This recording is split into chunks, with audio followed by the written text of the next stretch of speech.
السلام علیکم ورحمۃ اللہ وبرکاتہ۔ 15ویں شعبان کے بارے میں، جو راتوں کو عبادت کرنے کے بارے میں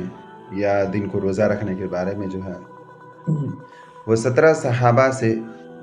روایت کی گئی ہے اس کے بارے میں، شب رات کی فضیلت کے بارے میں۔ لہذا حضرت علی رضی اللہ عنہ سے مروی ہے، ابن ماجہ کی روایت ہے کہ انہوں نے فرمایا کہ راتوں کو قیام کرو اور دن کو روزہ رکھو۔ اور اسی طریقے سے ہمارے نبی کریم صلی اللہ علیہ وسلم کے بارے میں آتا ہے کہ حضرت عائشہ رضی اللہ عنہ نے سنن ترمذی شریف کی روایت میں ہے کہ حضرت عائشہ رضی اللہ عنہ نے ایک بار جو ہے ہمارے نبی کریم صلی اللہ علیہ وسلم کو بستر پہ نہیں دیکھا، تو دیکھا تو حضور صلی اللہ علیہ وسلم کو تلاش کیا تو دیکھا کہ حضور صلی اللہ علیہ وسلم جو ہے قبرستان میں ہے، جنت البقیع میں ہے۔ تو وہاں حضور صلی اللہ علیہ وسلم سے پوچھا تو حضور صلی اللہ علیہ وسلم نے فرمایا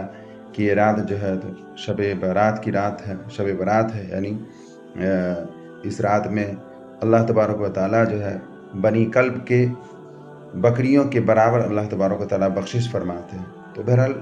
جو ہے اس رات میں ہمیں یہ چاہیے کہ راتوں کو عبادت میں گزارے، اور میں بارہا ساتھیوں سے کہتا ہوں کہ یہ جاگنے کی رات نہیں ہے بلکہ عبادت کی رات ہے۔ مطلب یہ ہے کہ اس رات میں یہ نہیں کہ جگے ہوئے ہیں اور موبائل میں لگے ہوئے ہیں، فضول باتوں میں لگے ہوئے ہیں، اسی طریقے سے نوجوان جو ہے سو گیم وغیرہ میں لگے ہوئے ہیں، تو پھر کوئی فائدہ نہیں، اس سے بہتر ہے کہ سو جائے۔ تو اس لیے جو ہے اگر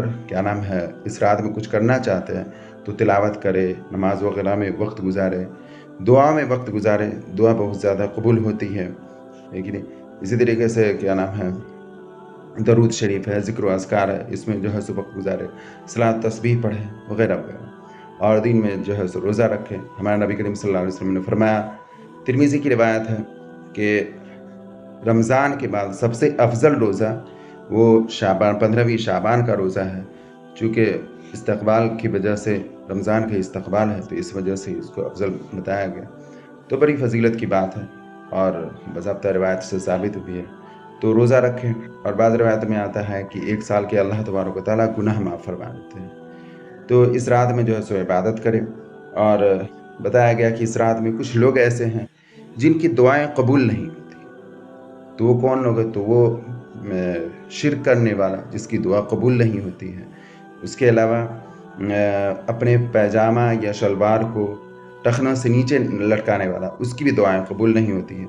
اسی طریقے سے وہ شخص جو اپنے ماں باپ کا نافرمان ہو، اس کی بھی دعا قبول نہیں ہوتی ہے۔ ماں باپ کو ستانے والا ہو، ماں باپ کو تکلیف دینے والا ہو، اس کی دعا قبول نہیں ہوتی۔ اسی طریقے سے کوئی کسی مسلمان سے کینہ رکھے ہوا ہو، یعنی بول چال بند کر رکھا ہو، قطع تعلق کر رکھا ہو، تو اس کی بھی دعائیں اس رات میں قبول نہیں ہوتی ہیں۔ تو اس لیے ان گناہوں سے توبہ کرنے کی کوشش کرے، اور اس رات میں جہاں تک ہو سکے، اور علماء نے جو طریقہ جو بتلایا یہی کہ اس رات میں اجتماعی عبادت نہ کی جائے، بلکہ ہمارے نبی جو ثابت ہے تو وہ انفرادی ثابت ہے، تو انفرادی عبادت کرے، اپنے گھروں میں عبادت کرے یا مسجدوں میں بھی کرے، تو التزام اور اجتماعی شکل نہ کوشش کرے کہ انفرادی جو ہے عبادت کرے۔ اور جہاں تک حلوہ وغیرہ بنانے کے سلسلے میں جو بات ہے، تو حلوہ بنانے کے بارے میں کہیں سے کوئی روایت نہیں ہے، جو کہی جاتی ہے کہ حضور کے دانت شہید ہو گئے تھے، یہ سب عورتوں کی بات ہے۔ اس طرح کہیں بھی کوئی روایت میں نہیں ہے کہ حضور نے حلوہ بنوا کر کے کھایا تھا۔ تو اس لیے حلوہ کو کھانے کی چیزیں کبھی بنا سکتے ہیں، کھانے میں بنانے میں کوئی حرج نہیں، لیکن آج ہی کے دن بنانا، اس کو ضروری سمجھنا، فرض کے برابر سمجھنا، اور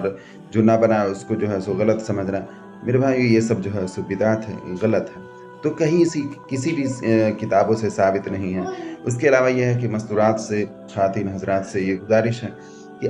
آج کے دن جہاں تک ہو سکے کام کم کرے، آرام کرنے کی کوشش کرے دن میں، تاکہ راتوں میں عبادت آسانی سے کر سکے، سکون سے عبادت کر سکے۔